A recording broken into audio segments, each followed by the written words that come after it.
Once in a while, something comes along that sends your life in a totally new direction. It's like a plot twist that divides the story of your life into two big chapters, before and after. There was before you read that life-changing book, and after. Before you met that amazing person, and after. Maybe it's the before and after of stepping onto a surfboard for the first time. A couple years ago, I discovered something that has changed everything for me in a before and after kind of way. It's a daily practice that has helped me become more peaceful and present. It's helped me work through anxiety, and it's just kind of making me a better person in 1,000 little ways every day. That practice is meditation. I think sometimes people aren't sure what exactly meditation is. I'm talking to you, Dad. There's this idea that it's a mystical experience. But for me, meditation is actually super practical. Think of it this way. If you're human, which I'm hoping you are, you have thoughts and you have emotions. And if you're me, you have even more. That means you have moments of fear and moments of joy, frustrations and fantasies. It means maybe you're living under some stress or with some anxiety. It means your mind spends time dwelling on the past and worrying about the future. And it means you've got this love inside, this energy that you want to share with the world, and sometimes you're not sure what to do with it. Life can feel messy, and it can feel miraculous. So how do I know you experience all this stuff? Or something kind of like it? Because again, you're human. You have thoughts, and you have emotions. Consciousness can be a complicated place for all of us. Meditation is just a skill set to navigate that experience. The experience of being dun-dun-dun-dun, human. It's almost like a training program to become more self-aware, to regulate intense emotions, to work on those little destructive tendencies we all have, to cultivate gratitude, and to live life in the present moment, which is where life is actually happening. These days, I'm meditating every day and trying to just be mindful in my life. I'm learning how to create a better relationship with myself and how to be a better person to the people around me. As I've worked on these skills, a lot of what I've learned I discovered right here on Calm. Honestly, this app has been a huge support to me. And that's why I wanted to partner with Calm. With this collaboration, I'm hoping to share the tools of mental wellness with as many people as we can. We're launching a bunch of free mental health resources online. And I also created this wisdom series to share the story of my own journey with meditation. Shout out to LeBron, because I heard his and it was great. I don't want you to take this as me dropping knowledge, okay? I don't really know anything. But what you're going to find in these sessions is just stories and perspective from my life and from my heart. So I'm not here with big ideas about how you should live your life, okay? I'm figuring out my own life. I don't even know how to make guacamole without it getting super clumpy, so take everything I'm saying with a grain of salt. I'm just a person on a path, and there's nothing I'm going to say in these sessions that I don't need to say to myself every day. Mindfulness has given me some peace that I didn't really have before, and I just want to pass it along to you. I want to share it. But this wisdom series isn't just about mindfulness. We're going to talk about life and some of the highs and lows I'm having these days. So I guess it's time to get this journey started. Get ready for the story of my very first audition and the very last social media comment I ever read. I'll be sharing some thoughts on happiness, gratitude, and creative breakthrough. And since I'm kind of feeling like a tour guide over here, I should probably mention that this tour bus will be making stops at Rockefeller Plaza, the state of Nebraska, and the planet of the unicorns. Not necessarily in that order. I'm super stoked you're doing this with me. This is Camila Cabello, and this is Breathe Into It. Title: Skills of the Mind. Don't love that. Alternative title: How to Navigate Your Mind. Alternative title: Camila is getting a little neurotic about titles. Oh, I got it. Title: Mind Skills. I want to share a memory with you. It isn't super clear, but let me try to paint this picture. I was in my bedroom in LA, sitting on a little chair in the corner of the room. There was a lazy light coming in through the window, and I was about to do something I'd never done before. I'm sitting there with these anxious thoughts racing through my mind, like a hurricane swirling around in my brain. And it was so intense I couldn't just sit still and be with myself. Literally, it felt totally uncomfortable to do the most natural thing a person can do, sitting quietly for a few minutes. I had been in a really stressed and anxious place for a while, years actually, and I was starting to realize that, okay, this isn't working for me. This is not a sustainable way to live. And I decided that if I want things to improve, I need to do the work. A lot of people I know had recommended meditation, and it was time to try it. So I sat down, closed my eyes, and started to tune into my breath. I had been breathing every moment of my life up until that point, but honestly, I think this was the first time I actually paid attention to the experience of breathing. It actually felt uncomfortable.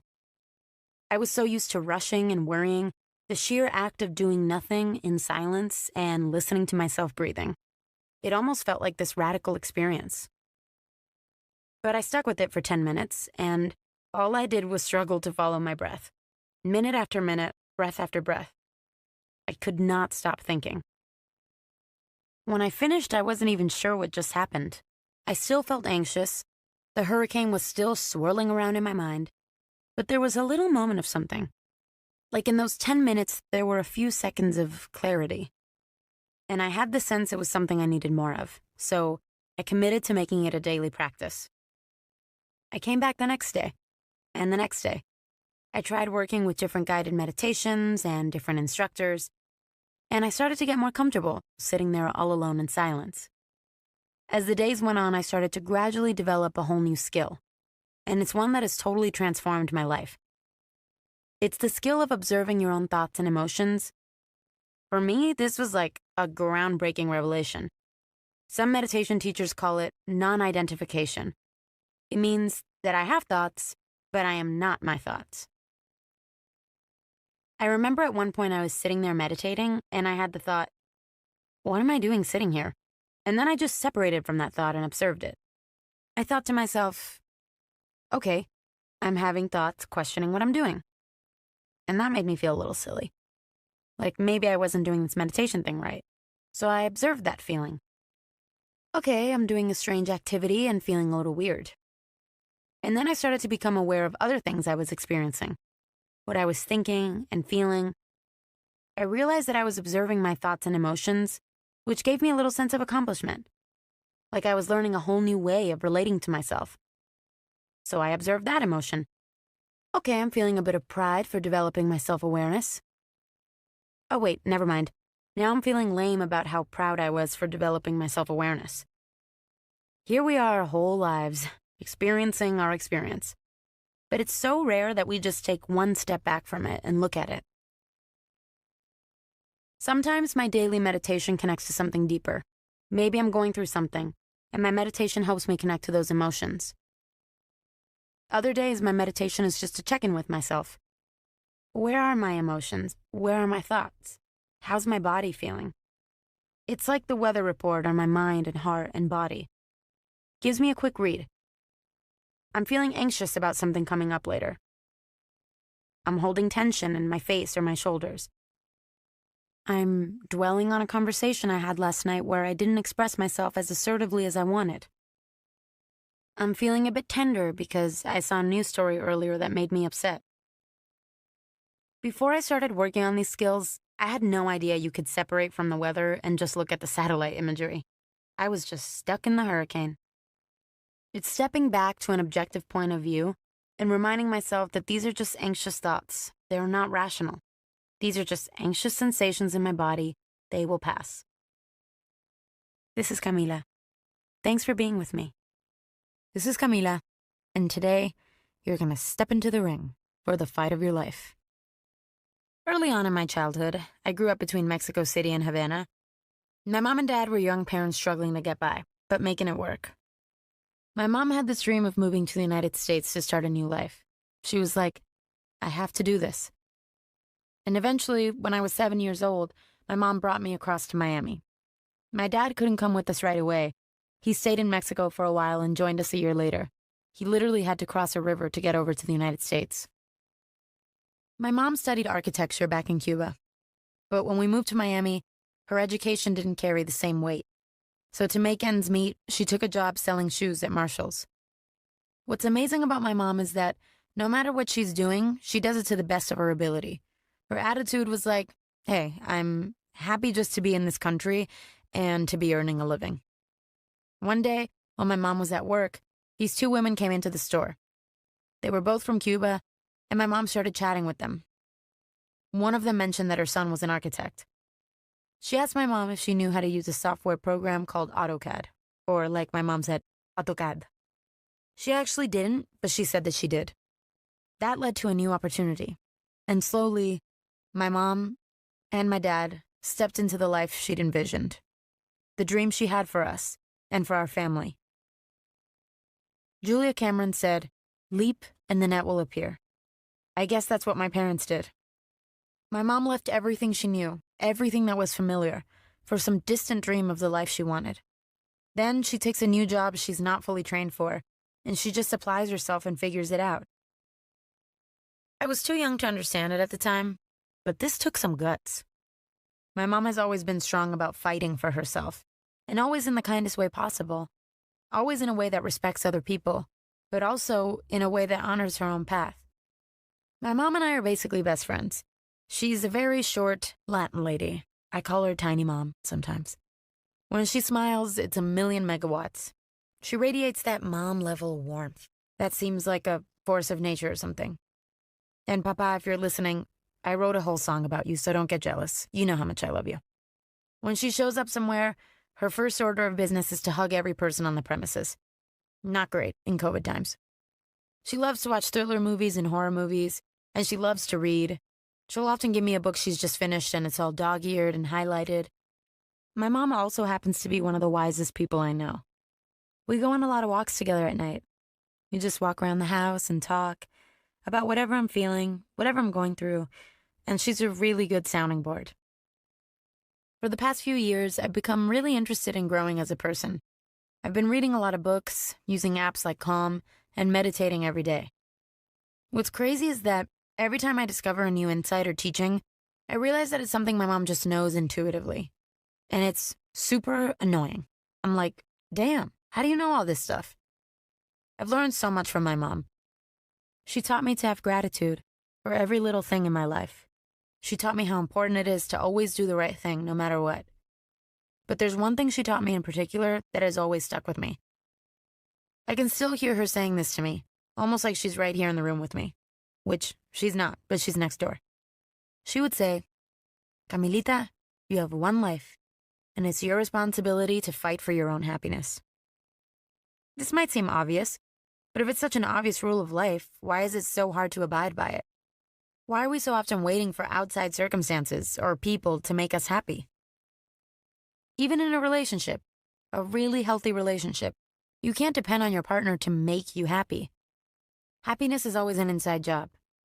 Nobody else is going to eat well and drink water for you. Nobody else is going to meditate for you. Other people can love and support you. They can believe in you and help you get back up when you fall. And that's fantastic and important. But they can't do it for you. Even the people who love you most can't decide what path is right for you. Nobody can fight for your dreams, except you. I'm trying to remember that I don't always have to fight for happiness at all. Sometimes I just need to choose it. Like my parents did, back when they were still a few steps away from their dreams and goals. What that means is that there's really nobody else to blame. Which is actually a really freeing thing because you, and only you, are responsible for your own happiness. This thing called you, it's your deal. Take a look in the mirror and check it out. There's nobody else looking back at you. It's your life, which means it's your fight.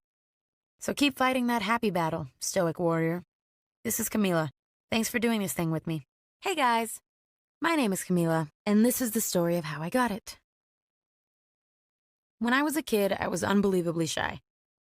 If there was any attention on me, I would curl up into a ball of embarrassment. When it was my birthday and everyone turned to sing happy birthday to me, I would literally start crying.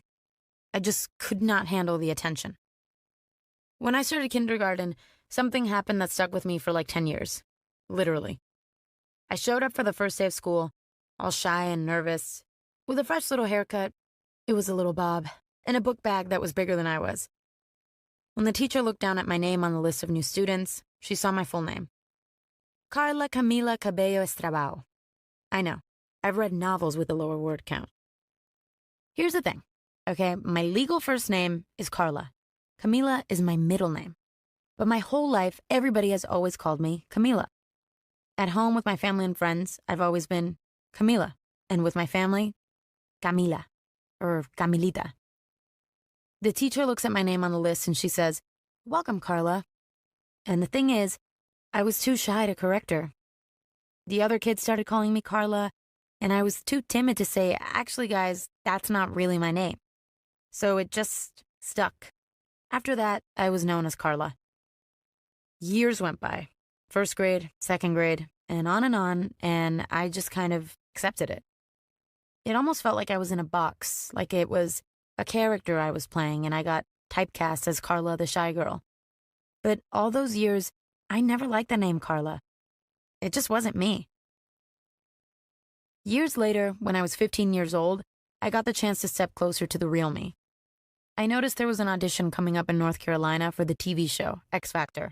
If you're not familiar, X Factor is a competitive singing show. It's launched the careers of some big artists like One Direction. Growing up, singing was a huge part of my life. All I'd done since I was little was sing songs that I loved. It was pure joy for me. So when I saw that X Factor audition, it kind of lit a spark of motivation. I didn't even think I could win the competition. I just wanted to make it past the audition. My family couldn't believe it. They were like, hold up. You've never sang in front of us. You've never sang in front of anyone, ever. And suddenly you're going to audition for a huge competition on national television? Yeah, I get their point. You have to understand, I wasn't like some of those artists who sang around the house as a kid. I was way too shy for that. Once when I was little, my grandma wanted to hear me sing. But the vulnerability of someone seeing me sing made me so freaked out that in order to get through it, I asked her to hide in a closet so I could sing from outside the closet.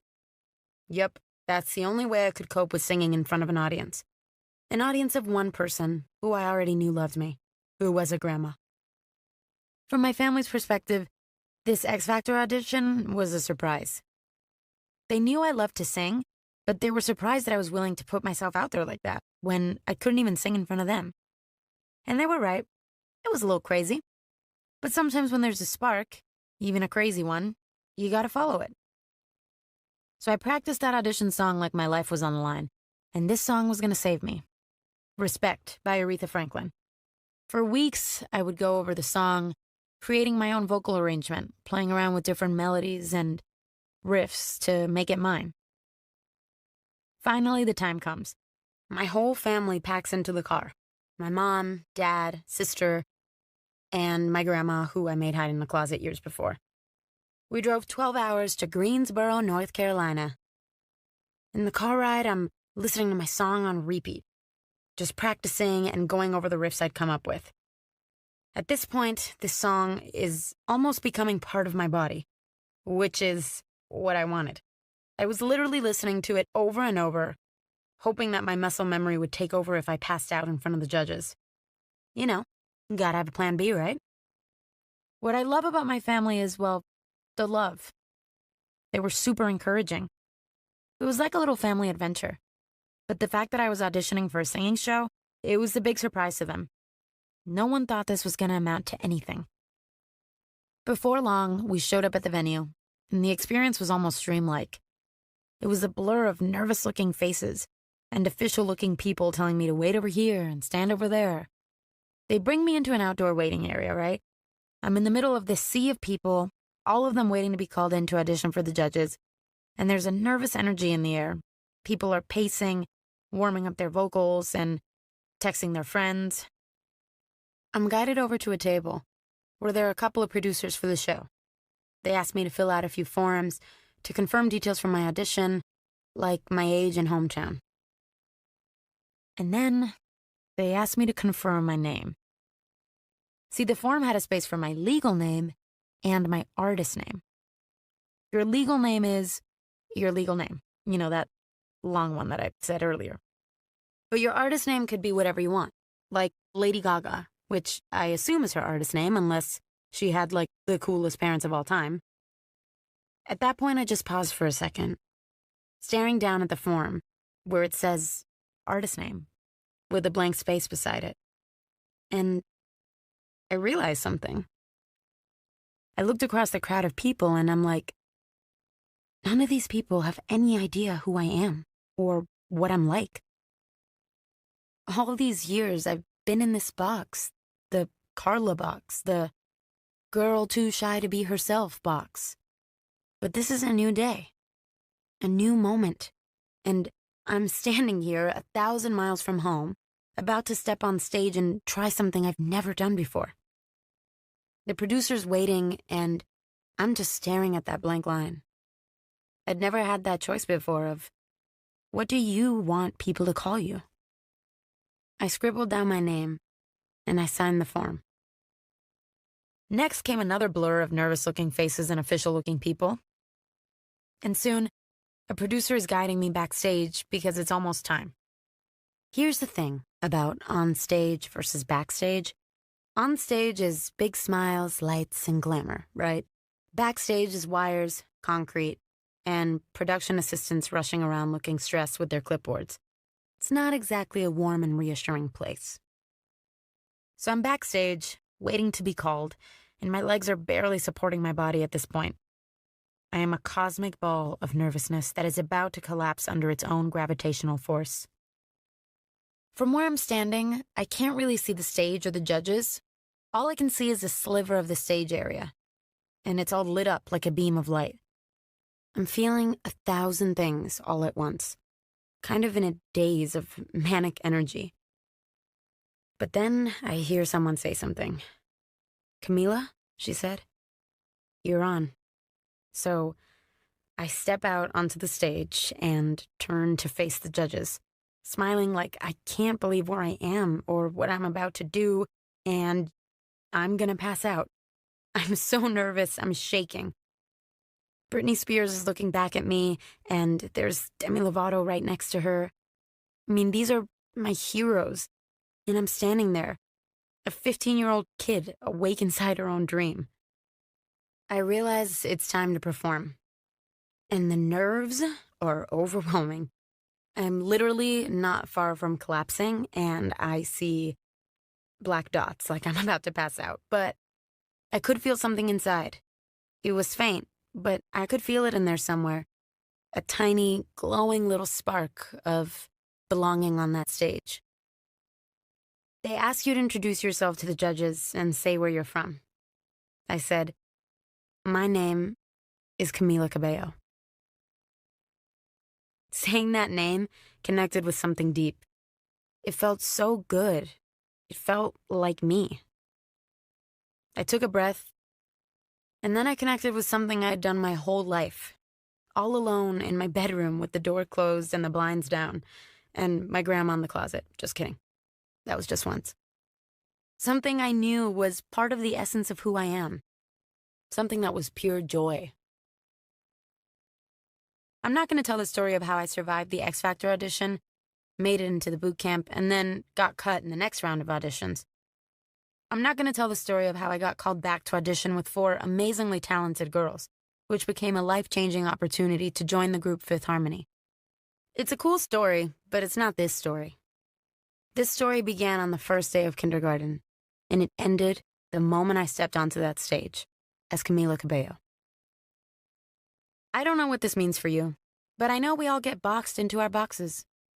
Sometimes, the world can define us before we have the chance to define ourselves. After some time goes by and you've always been known a certain way, you just believe it. But you don't have to. Maybe this is a chance to examine the boxes you're in and the things you want to share with the world but haven't yet. Try asking yourself, with total compassion and just curiosity, what's holding you back? Are you worried about what people will think? Are you afraid of failure or maybe success? Or maybe you're afraid of being seen and then the truth will be out that you're totally weird. P.S. Mid-20s lesson, weird is the best. We are all weird, either secretly or freely in public. I'm aiming for the second. I was all of those things and more. I still deal with that stuff. But I saw the chance to start over, to start a new chapter, which I'm learning that I guess you do a bunch of different times in your life. I was like, I'm introducing myself to the world. I'm going to be who I am at my essence. This is my name, and this is who I am. And you can do that anytime.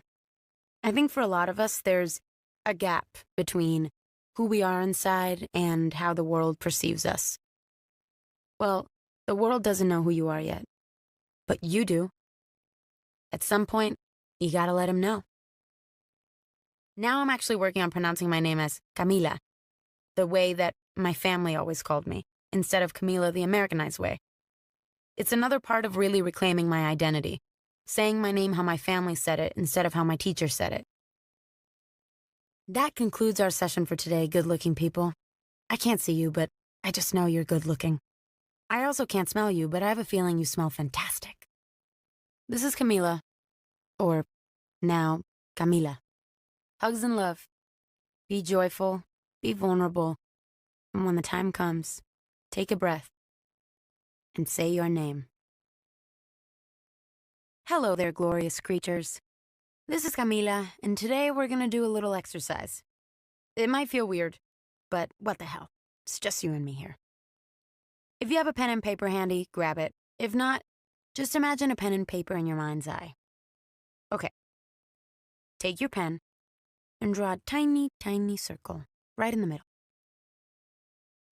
Now, way outside of it, draw another circle, a much bigger one. So you've got a circle within a circle, like a pimple in the middle of a basketball. What have we got here? Well, the inner circle represents everything in your life that's within your control. The outer circle is everything outside your control.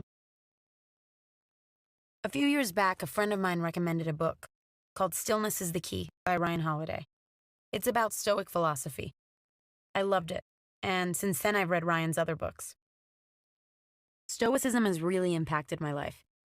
It's a set of ideas that originated a couple thousand years ago in ancient Rome, all about self-control and living with virtue.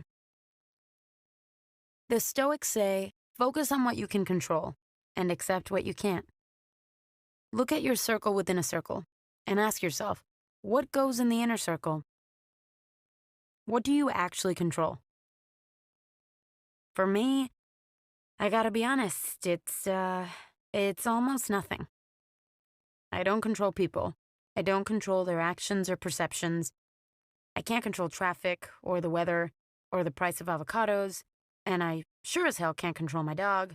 Otherwise, he would jump onto my bed and wake me up licking my face at 10 a.m., not 5 a.m. Life is more pimple than basketball. But there is one important thing that fits into my inner circle. I control pretty close to nothing, but I can control how I react to almost anything.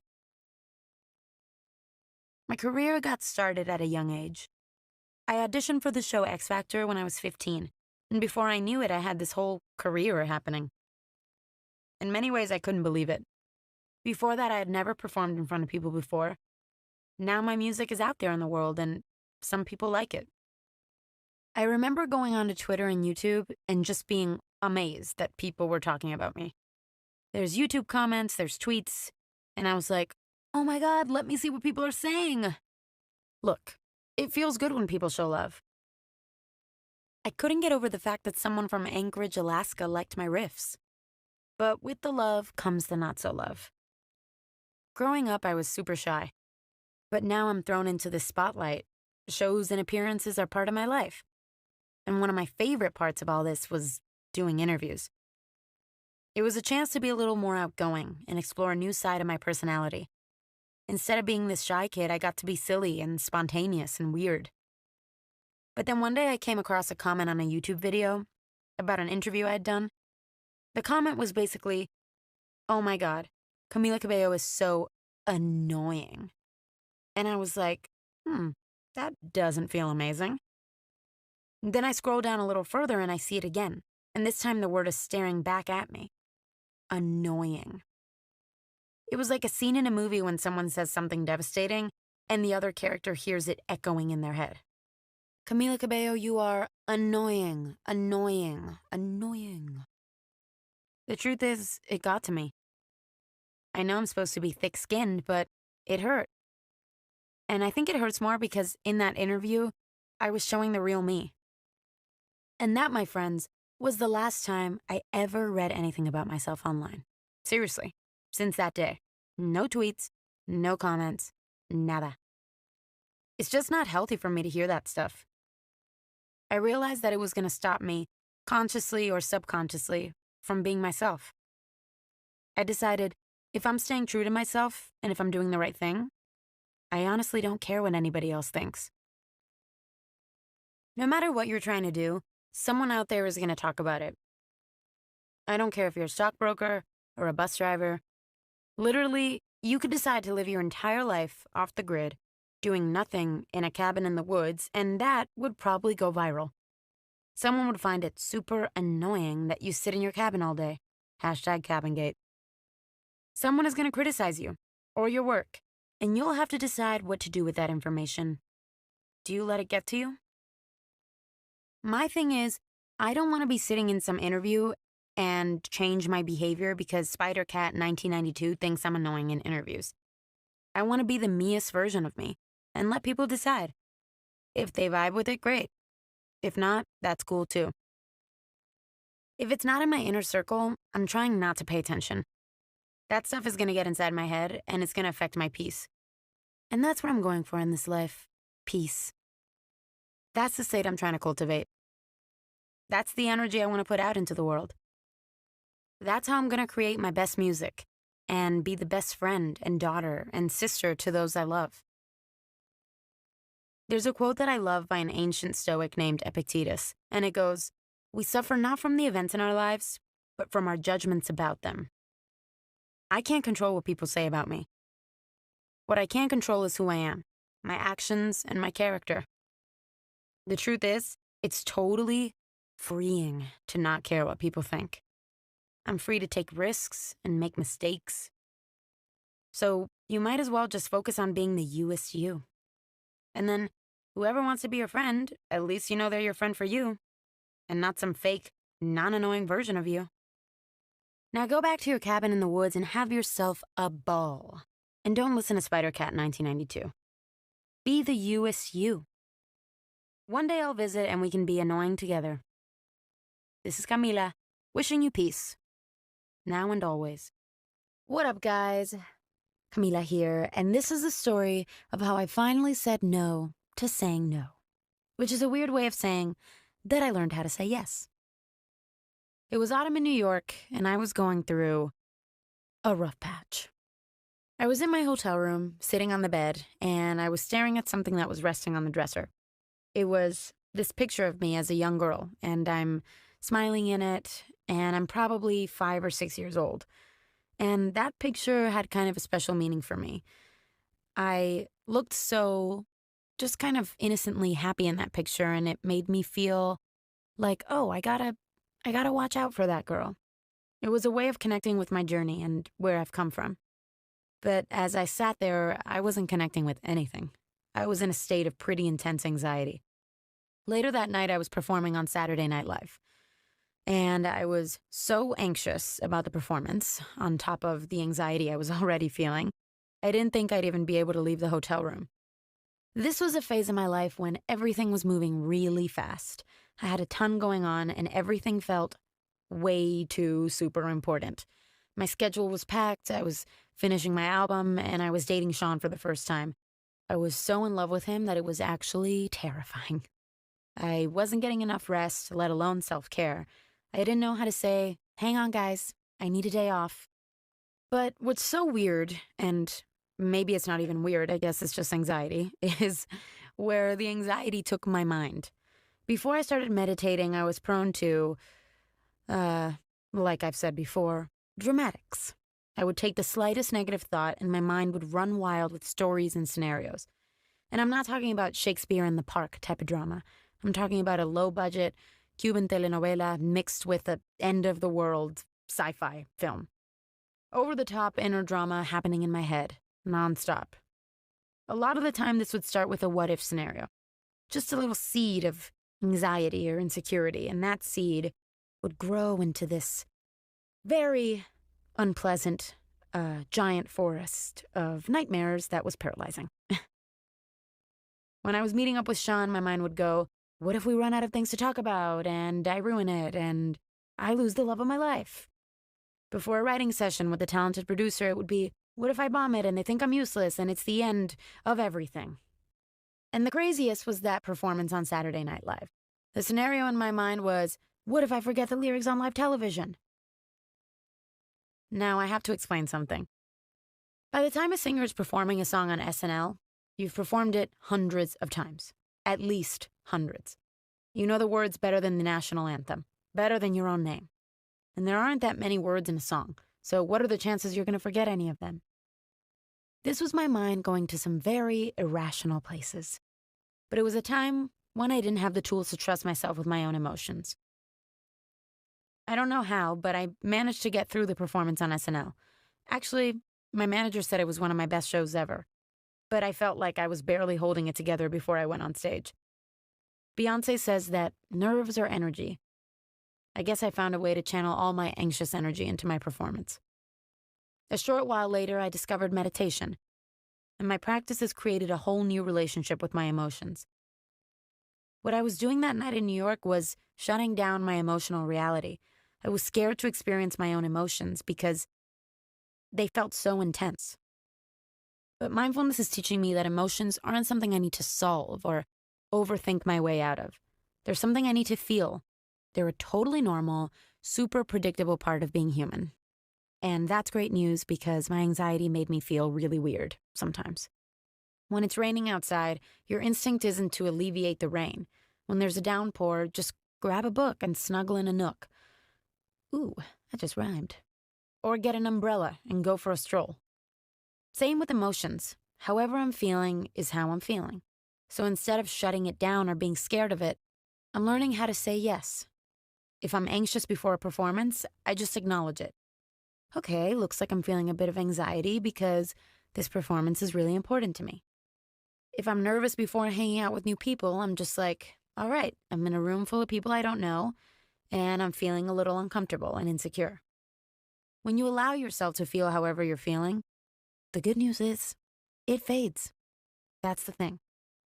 When a kid is scared that there's a monster in her bedroom, all you gotta do is flick on the lights, and the fear disappears. It's not a monster, it's a teddy bear on a pile of laundry that's kinda lumpy, with like a giant hat on top that made it seem especially scary in the dark. That's all we're doing here, folks. Just flicking on the lights and realizing, oh yeah, that's just my old tendency to catastrophize when I'm nervous. All good. Sometimes the mind is gonna say, what if it's a disaster? Okay, mind. But what if it's not? What if this is just a very human experience of being anxious when something counts? What if your fears are overblown and the monster is just a teddy bear with a giant hat on some lumpy laundry? Thanks for listening to this one. This is Camila, and I hope the next time you're going through some stuff, you'll flick on the lights and just say yes to however you're feeling. I want to try something with you. It's called metacognition. We're going to think about our own thoughts. One day not long ago, I was thinking about my thoughts. All the thoughts that run through my mind. Not any one thought in particular. I was thinking about the sum total of all of them. We have this constant internal chatter. Some people call it inner monologue. Some call it self-talk. Just think about all your self-talk. All those thoughts and desires and insecurities and epiphanies. Imagine for a second it was all written down chronologically. Like a stenographer in your head had been typing it down since day one, when you were a baby and your thoughts consisted of poop, food, and love. I was thinking about the volumes and volumes of chatter, year after year. And I realized something. So much of my self-talk is negative. I'm living with a person inside my own head who is constantly critical. And we all are. It's in our nature, and it's in our culture. There are constant reminders that there's something missing from who you are. It's this voice that always brings us back to, but I'm not good enough. I'll be better when I achieve this. I'm lacking. I'm nothing special. I'm not there yet, it says. My question is, who is this person inside my head? And why is she so thoroughly dissatisfied with whom I am? If you think about all this negativity, it's like a background program that's always been running on your operating system. In fact, it's been running so long you don't even notice it anymore. You just live with it. And here's the thing about that program. It's malware. That voice is always pushing our self-acceptance into the future. There will be plenty of time for self-love when I achieve enlightenment, and I'm not a crazy human, it explains. A lot of us want to be someone tomorrow because we're scared of being who we are today. But if we can let go of who we want to become and sit into who we are, we would be really proud to be that person, this person. It just takes a lot of work and some courage. Basically, we need to rewrite the program because who you are is not a hopelessly flawed person. You are not defective or unsatisfactory. Who you really are is amazing. I'm talking right now, the person listening to these words, hearing my voice. Not some version of you in a hypothetical future, once you have the perfect relationship or bank account or body. You, today. The person with a heart as big as the moon. The one who's fighting to care and love and be a better person to the people around you. And I'm talking about the whole package.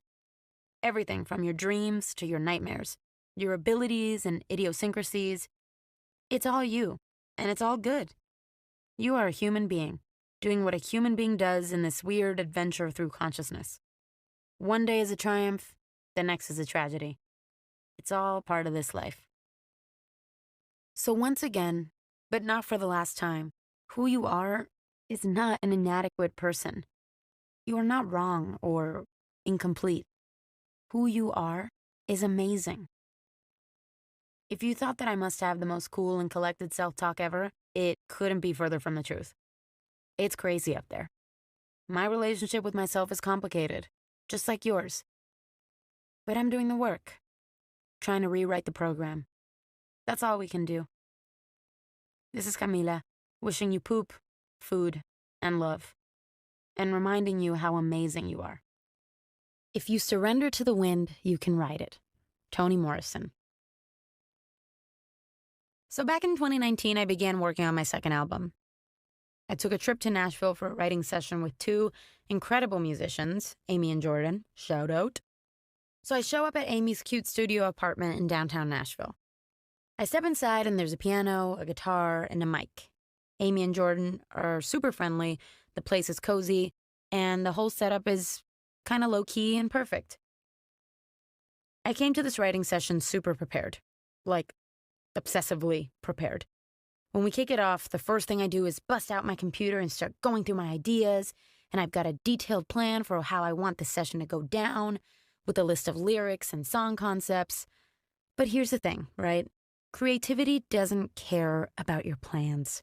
Sadly, it is unimpressed by how great your bullet points are. When we start working on my ideas, the writing session starts to go sideways and nothing is really happening. Everything we tried felt flat, and we just couldn't get into a groove. So the three of us just talked for a while. At the time, I was in my first serious relationship, so I started talking about my dad, who I love so much and who at the time felt protective of me because I was kind of growing up. And as I shared more about how incredible my dad is, I was getting really emotional. Amy said, "Oh my God, we got to make a song about that." And I was like, no, I have all these other ideas we need to get to. That was just my, need to control. No need for spontaneity, you guys. Camila's got it all figured out. What? Everything is all detailed on my computer. Why would we possibly take a detour into this totally moving, emotionally powerful source of inspiration? See, that instinct I had, the impulse to maintain control, that's what I call my safety net. Good old, unhelpful safety net. When you're traveling into emotionally unknown places, the mind wants to feel safe, to have a sense of control. My plan for the writing session, that was a safety net, to avoid the discomfort of the creative process. But there is no safety net. It's like you're in a little plane high above the clouds, and you're about to skydive for the first time. You're in the back with the doors swung open and the wind rushing in. You look down into the clouds, and it's hazy down there. You don't know what's beneath those clouds, and you can't know because you've never been there before. Nobody has. There is no control, and there is no certainty. You gotta take a deep breath, open your heart, and jump. Easier said than done, I know. Amy and Jordan are not feeling the safety net. They want to hear more about my dad. Amy starts playing chords on the piano, and I start kind of freestyling melodies. I ask for the mic, and these lyrics start coming out. The song's coming out, and it is the definition of surrender. The song kind of pours out of me. Honestly, it was like the control and planning and pressure I carried with me into the session. I let go of that and made room for the song. And the song was able to go where it wanted to without me trying to get in the way. But then my safety net comes up again, of course, and says, Camila, why don't you try 2 other chord progressions and see which one works best? Amy and Jordan are like, what? Are you kidding? Follow your instincts. This is great. So we kept writing the song. And when I walked out of the studio, I wasn't sure what happened in there, but I knew it felt really organic and really good. Later, I played the song for my mom, and we both absolutely loved it. That was my song First Man, and what you hear on the album is basically what happened that day.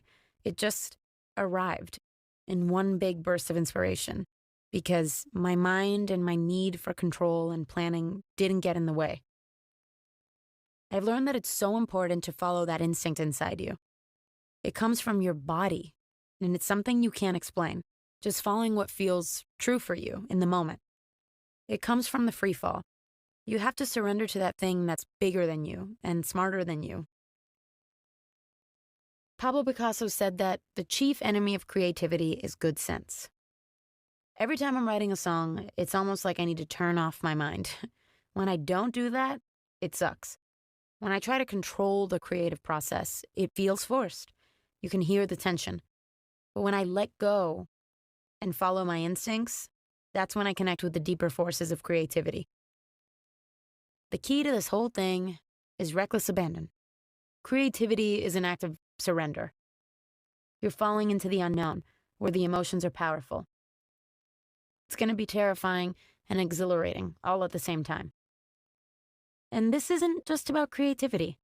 Think about love. Being in love is the opposite of being in control. It's actually terrifying.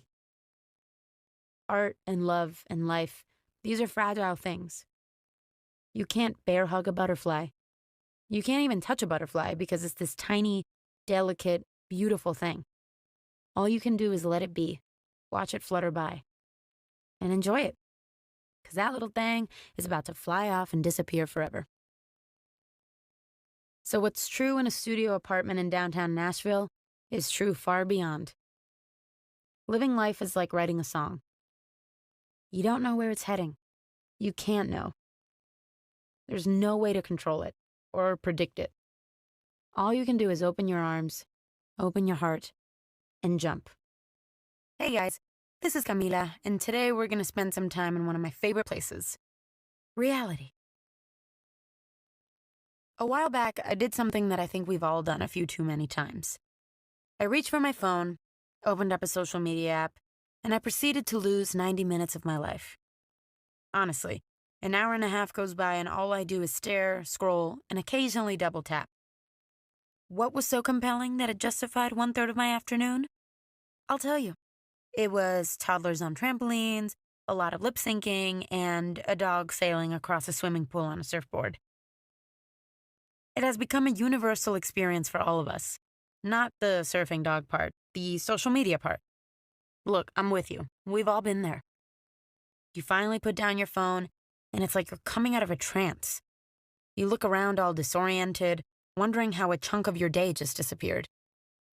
We need a word for that, by the way. The experience of losing a block of time on social media. Can we get that going? Maybe like a black scroll, because it's a black hole where you scroll. Okay, we'll think of something better. Look, social media is one of those temptations that's very understandable. It feels good to connect with people. It's validating to put a piece of content out there and have people like it. I'm into photo dumps myself nowadays. And there's sort of a fascination with peering into other people's lives and seeing what they're up to. Plus, hey, dogs on surfboards. Chef's kiss. But we pick up that phone at our own peril. There's a downside to social media if we don't create a healthy relationship with it. Think of your phone as a portal into an alternate reality. It seems fun at first. Everyone is dancing and goofing around, and the lighting is incredible. But as you spend more time there, you start to see a darker side. It brings up feelings of envy and comparison. Like there's something wrong with your life because, hey, you're not as happy and successful as everyone else seems to be. Or maybe it becomes a source of anger because of all the headlines reminding you of the stupidity and injustice in the world. And no matter what it does to your emotional state, social media is a place where time can just slip away. What I'm realizing is you need to have some boundaries. Otherwise, it can consume far too much of your life. That's where mindfulness becomes so important. In meditation practice, you're observing your thoughts, emotions, and sensations, and learning how to create some distance from them. If you look for it, there's a little gap in between a thought and your reaction to it, an emotion and your reaction to it, an impulse and your reaction to it. Within that gap, there's an opportunity to pause and decide how you want to respond. So when you feel that urge to pull out your phone and jump on social media, you don't need to act on it. Next time that happens to you, which I'm assuming will be like 14 seconds from now, and for me too, here's something you can try. Instead of automatically pulling out your phone, just pause and sit with that feeling. Allow yourself to experience that impulse and the discomfort of not acting on it. You can even get curious about it, like you're a researcher who's studying the effects of social media. You can be like, okay, I'm feeling an urge to jump on TikTok. Isn't it interesting how there's almost this electrical pulse going from my brain to my hand, and I'm mindlessly reaching for my phone? And wow, this is fascinating. Here I am in the gap between impulse and action. And even with that awareness, it feels almost impossible to resist. This is the same thing that I go through with cookies and ice cream. Viktor Frankl shared some really powerful wisdom about this. He said, "Between stimulus and response, there is a space. In that space lies our freedom and power to choose our response. In our response lies our growth and freedom." A few years ago, I didn't even know there was a gap between stimulus and response. It was all one big swirling tornado. I would think about pulling out my phone, and boom, I'm all over Instagram, like a cyborg sent from the future to locate the perfect Game of Thrones meme. But I've been working on it. I'm starting to spend more time in the gap, the sweet, sweet, peaceful gap. And as I focus on this more and more, the gap gets wider. First, it's as narrow as a closet. With some work, it's a backyard. And then a field. And before long, it's the state of Nebraska. Nebraska being one of the wider states. Listen, I'm not saying social media is evil. We're social creatures, so whatever helps us connect has an upside. And it's fun to entertain each other. I got no problem with people who dress up in Princess Leia cosplay costumes and do parkour to death metal music. Some of my best friends are into cosplay death metal parkour. I'm just saying, there is a balance to be had. When I really think about how I use social media, a lot of it is wasted time I'll never get back and wasted negative emotions. Personally, I'd rather pass the afternoon in the real world doing real things. Hanging out with my family, making music, and being present. And if I want to watch a surfing dog, I've got a talented dog of my own, thank you very much. Shout out to Tarzan, your mama loves you. Look, I'm not saying I got this all figured out. I still use social media. What can I say? I love to express myself and stay connected. And sometimes I struggle with it, but I'm starting to practice better boundaries. I'm learning to protect my time and my peace. I got it. Tap trance. Like tap dance, but trance. Because you get lost in a trance where you tap. Anyway, this is your friend Camila. You can follow me on Instagram at, no, just kidding. I would never do that. That would be super hypocritical. Let's try that again. This is Camila, wishing you growth and freedom and a trip to Nebraska. Be mindful. Build a few boundaries and protect your peace. Step into that gap and hang out for a while.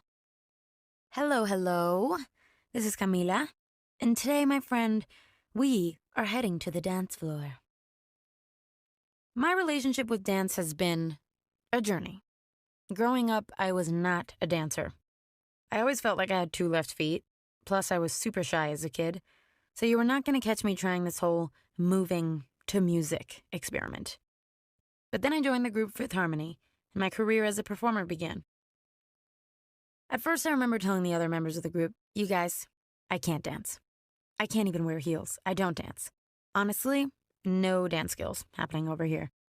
But then, Fifth Harmony sort of went in the direction of, well, we're a dance group now. And I was like, okay, sounds like we're a dance group now. I guess I gotta try this. Gradually, I learned which was my right foot and which was my left. And since I started dancing, I haven't really stopped. Because it's so fun. I feel my most playful and confident when I'm dancing.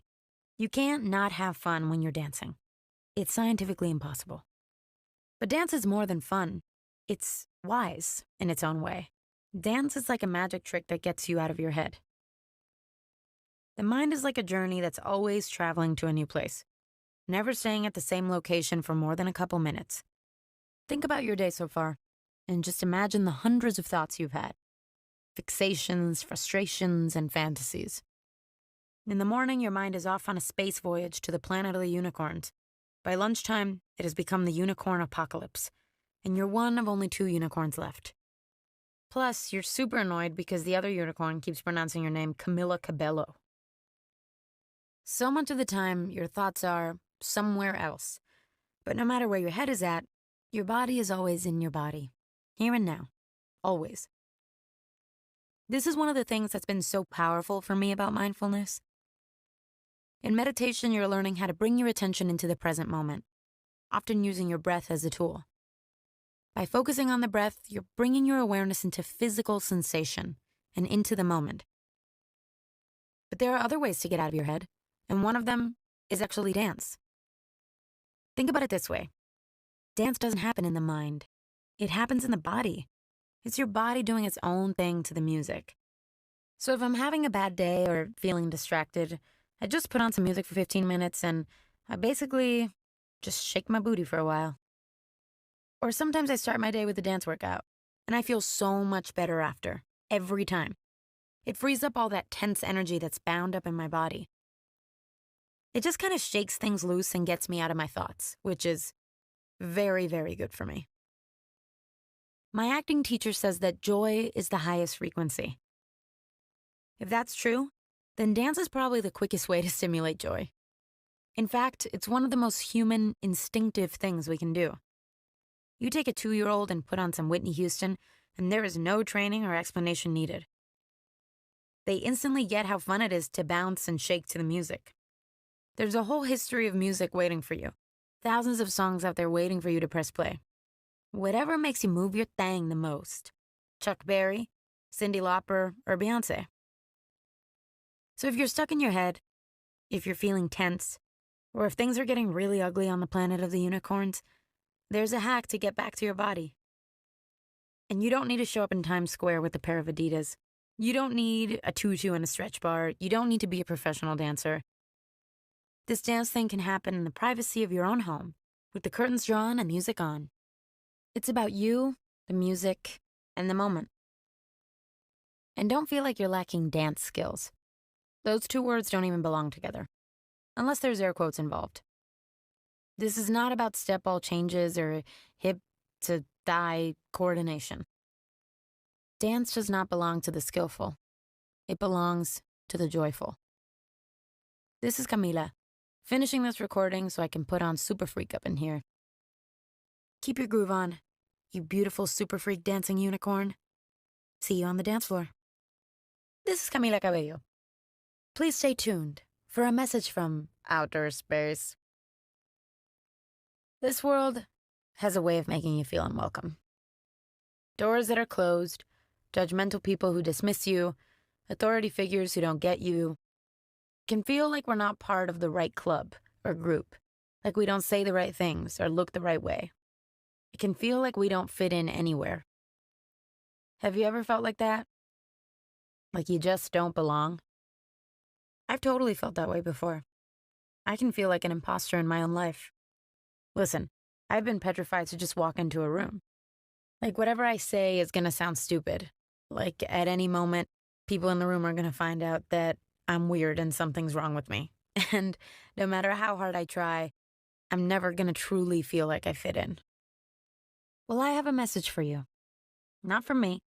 A message from the universe itself. A message from the beginning of time. And here it is. You belong here.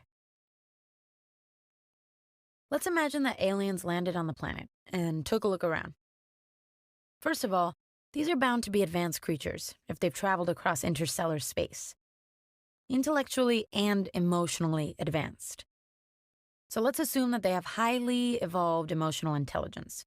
Kindness, compassion, and empathy beyond comprehension. Basically my mom. Now, a couple of things about these aliens.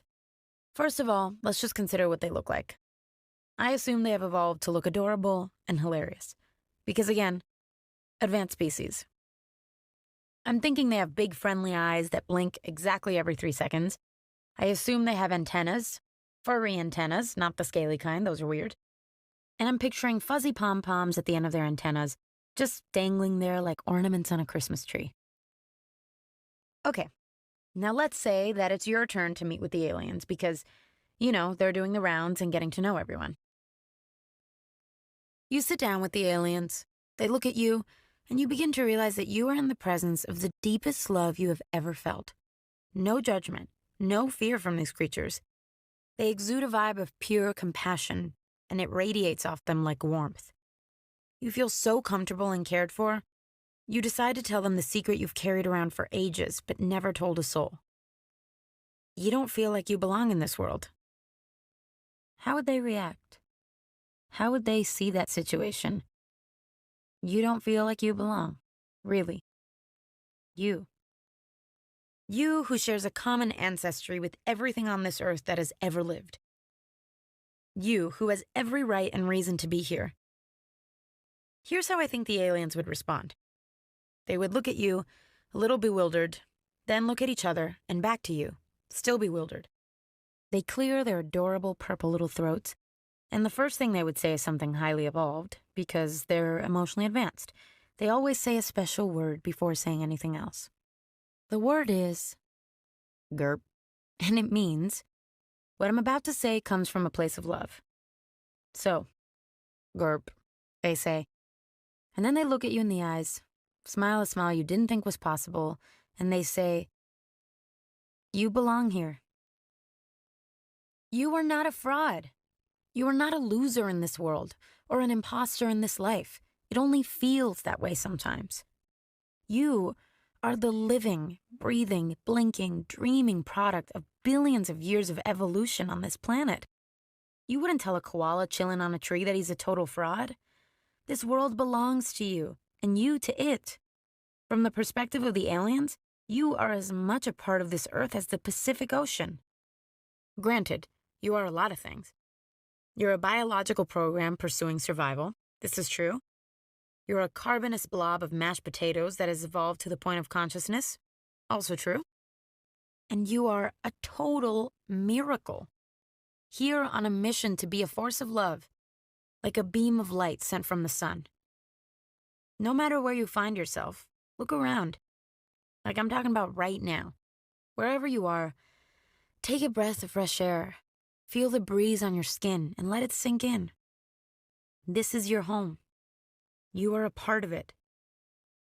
These alien visitors, they don't care what's on the cover of your passport. They don't care who or how you love. They don't care what your face looks like or what your voice sounds like. All they can see as they sit there staring back at you with their big, blinking eyes is a unique and precious being. You're an expression of the boundless creativity and mystery of this universe, who happens to wear sneakers and listen to Beyonce. You are of here. You are from here. You belong here. So with that cleared up, I guess the aliens would move on to the next lonely civilization in the universe to spread their intergalactic message of belonging. You say goodbye to the aliens, and they say goodbye back. Oh, after saying "Gerp," everyone would exchange GURPS and say their goodbyes, and the aliens would soar off in their spacemobile. And as the spacemobile fades off into the sky, you catch one last glimpse of a bumper sticker slapped across the back. And it's a simple reminder. You belong here. To quote the OG space alien himself, Alan Watts, you didn't come into this world. You came out of it, like a wave from the ocean. You are not a stranger here. This is Camila, GURPing at you from my spacemobile. May you be calm. May you be strong. May you know that you belong. We've been talking about meditation, so in this session, I thought we'd try it together. This will be a guided meditation that I created with Tamara Levitt, whose voice I hear literally every day. In our day-to-day lives, we're often so busy doing things that we don't actually notice what's happening inside of us. There's all this stimulation that happens in our outer world. We walk down the street and we're experiencing all kinds of stimulation. Action, lights, colors, sounds. But what about what's happening on the inside? The inner world of our thoughts and emotions. There's so much happening in there that we don't notice. So that's what we're going to work on today. We're going to turn our attention inward and practice one of the foundational tools of mindfulness: awareness. To start, you can close your eyes if that's comfortable. Or if it feels better, you can keep them open in a relaxed way, where you're kind of gazing gently in a downward direction. And let's get settled on the ground or on your chair. Now just take some time to settle your thoughts in your body and feel what it's like to not have to do anything.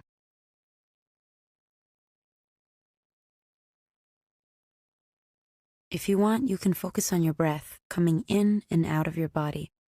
That can help focus your attention. Or you can focus on sensations in your body or the sounds you're hearing right now. Really, all we want to do while we sit is to be aware of what's happening from moment to moment and not make a big deal about it. If there's thoughts, let there be thoughts. If there's emotions, let there be emotions. Just observe. That's all we're doing here. We're sitting and observing.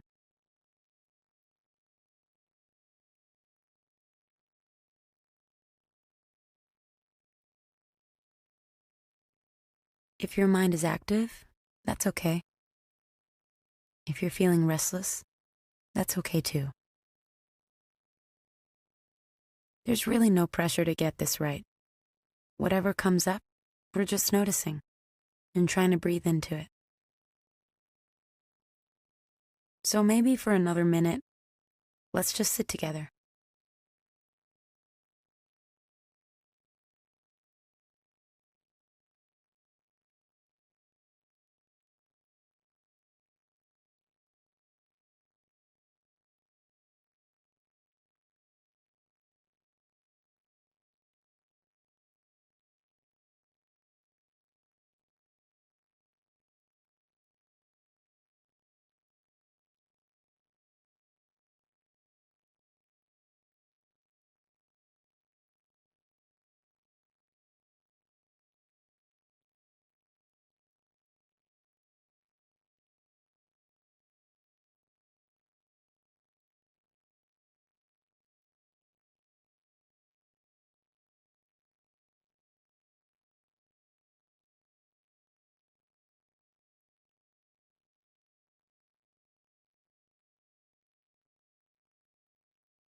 Now let's slowly bring our attention back to the room, or wherever you are. And if your eyes are closed, You can open them now. Great. That's it. We did a mini meditation. Tamara, I hope I made you proud. What we worked on today might seem simple, but the benefits, especially if you do it consistently, are pretty powerful. Meditation is about getting to know yourself in a new way, observing and understanding your thought patterns, reactions, and emotional tendencies. The goal here isn't to create an experience. It's to observe and feel your experience, whatever that is, and to be with yourself just as you are. And when you finish your sit, the idea is to bring that awareness with you into your day, so that when you're eating a meal or chatting with a friend, you're more present. When we have more awareness of how we're feeling, when we're sad, or lonely, or frustrated, we're able to be kinder to ourselves and meet challenges with more ease. It's a pretty cool practice. This is Camila. Thanks for being with me. I'm wishing you another moment of silence and breath very soon. Hey guys, this is Camila, and today I want to share the ultimate antidote for negativity. My parents have been a huge inspiration for me. Both of them came from a lot of struggle. While my mom was growing up in Cuba, there were food shortages. So there were rations of food, like this amount of eggs per month. Sometimes there wasn't hot water or electricity. My dad had a lot of challenges too. He didn't have much, and there wasn't any certainty about the future. This gave my parents a deeply thankful outlook. Through all the challenges, they were just happy to be alive. My dad always says, other than death, everything is figure-outable. No matter what, my parents have this incredible attitude about everything. And if I had to sum it up in a single word, it would be gratitude. Gratitude didn't come naturally to me. This world and this culture is always trying to convince us that we don't have enough. Not enough stuff, not enough success, not enough going on in our lives. But just thinking about what my parents went through earlier in their lives, I've been able to connect with gratitude. I think about how much they risked and sacrificed so that I could have a better life. And it's like an instant reality check. If I've got my health and a bit of security and literally this breath I'm breathing right now, that's a lot. As I got more interested in mindfulness, I discovered an insight that has strengthened my experience of gratitude. I came across a masterclass on the Calm app called Gratitude by Tamara. She explains that gratitude isn't just a passing emotional state. It's a practice, a skill that you can cultivate. So how do we do that? Well, there are a lot of ways to practice gratitude. There are gratitude meditations, and you can check out lots of them on Calm. There's journaling, where you write down all the things you're grateful for. And there are practices like I do a morning and nightly prayer, or like the gratitude countdown, which Tamara talks about in her masterclass. The thing about gratitude is that it's the objective truth. It's not positive thinking or fake it till you make it. There's a voice inside your head that compares you to other people, and it says that you don't measure up. It tells you that you're inadequate and that your whole life is lacking. But none of that is objectively true. What's true is that this life is a miracle. I know you have struggles, and I'm not taking them away. Those struggles might be really heavy right now. But there's a bigger story also happening. If you're here, and you're listening to this session, and you're taking this breath, that's something. And the more you focus on that something, it starts to feel like a lot. We're not ignoring our problems or struggles. They're real. We're turning our attention in a different direction, to the good. So let's do that right now. Think about your own life and contemplate what you have to be grateful for. It could be anything. The person who texted you last night. The banana you're going to snack on later. Your favorite hoodie that fits you perfectly. All these things that we have, we don't often think about. Tamara says that gratitude is a love letter to your life that you need to write each day. And that's important, each day. It doesn't matter if I think it, write it down, or say it to Tarzan, my dog. But I'm trying to make it a daily practice. Watch how easy it is. I'll do my gratitude practice right now. I'm grateful for Tarzan, my dog, the sound of the ocean, the feeling of the breeze on my face, for my parents, my family, and my friends. And I'm grateful for this experience with you. I can't see you. I might never meet you, but we've shared this time together, connecting across time and space. And I'm so grateful for that. Thanks for listening. This is Camila, holding you in my heart and wishing you everything.